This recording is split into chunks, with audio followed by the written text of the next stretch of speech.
Hello dear children, welcome back to science class. From our previous classes, we have learned about plants that grow on land. They are called terrestrial plants. So in today's class, we are going to learn about plants that grow in water. They are called aquatic plants. In general, aquatic plants are of three types. They are floating plants, fixed aquatic plants, and underwater plants. Now we will see each of these plants one by one. We will begin with floating plants. Floating plants are those plants which can float on water.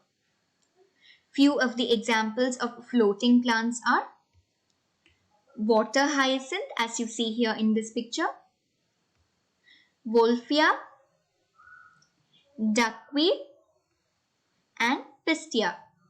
So these are the examples of floating plants. Otherwise, these are the plants that float on water. Now let us see the adaptations of these plants. Most of these floating plants are small in size, like how you see here in this picture. They also have stem that is very light, and also they have got a sponge-like stem. Otherwise, they are said to have spongy stem. Also, the roots of these floating plants are not fixed in soil. This is because the roots of these plants are not fully developed, and that is why they are not fixed in soil like that of other plants, but they float in water like how you see here in this picture. Also, they have got leaves that are waterproof. Now, what are waterproof leaves? We know that when we put a leaf in water for a long period of time, there are chances that it might tear off easily. But the leaves of these floating plants, even if they are in water for a long period of time, there is no damage that happens to its leaves. This is because there is a thin wax-like coating on the surface of such leaves. That is why floating plants' leaves are called waterproof leaves. Now we will learn about the second type of aquatic plants. They are called fixed aquatic plants. Some plants that live in water, they have their roots that are fixed to the bottom of a pond. So such aquatic plants whose roots are fixed to the bottom of a pond are called fixed aquatic plants. Like how you see here in this picture, this is a fixed aquatic plant. As we can see, the roots of this plant is fixed to the bottom of the pond.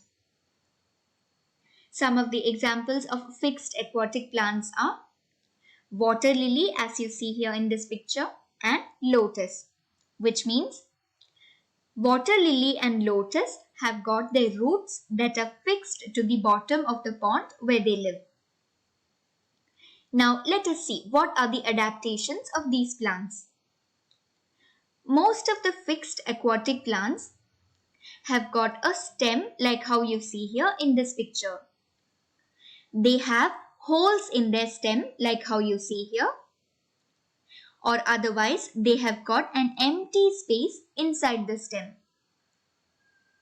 That is why their stems are said to be hollow. And also, the stems of such fixed aquatic plants are very light in weight.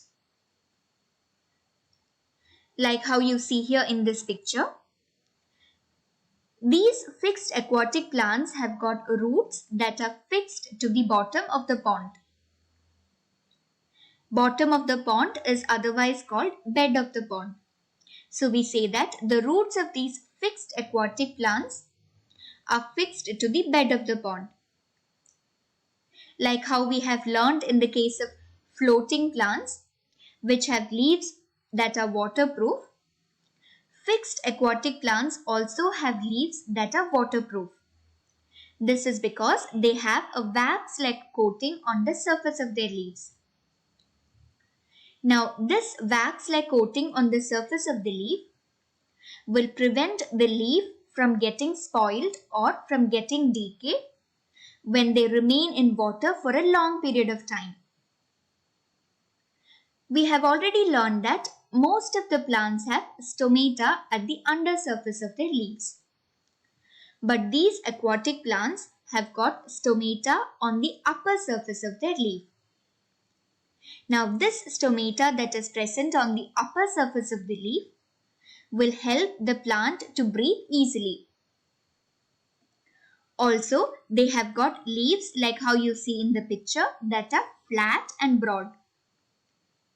So these flat and broad leaves will help the plant to float easily on water. Now we are going to learn about the third type of aquatic plants. They are underwater plants. Some of the aquatic plants, they grow under the surface of water. So such aquatic plants that live under the surface of water are called underwater plants. Some of the examples of underwater plants are seaweed, pondweed, and tape grass, like how you see here in this picture. So these plants that they grow under the surface of water. Now let us see what are the adaptations of these plants. Like how you see here in this picture, these underwater plants have got a very long and narrow leaves. And their leaves are almost like that of a ribbon, like how you see here in this picture. Also, when you look into this picture, it is very clear that these leaves do not have a wax-like coating on their surface. Also, the leaves of underwater plants, they do not have stomata.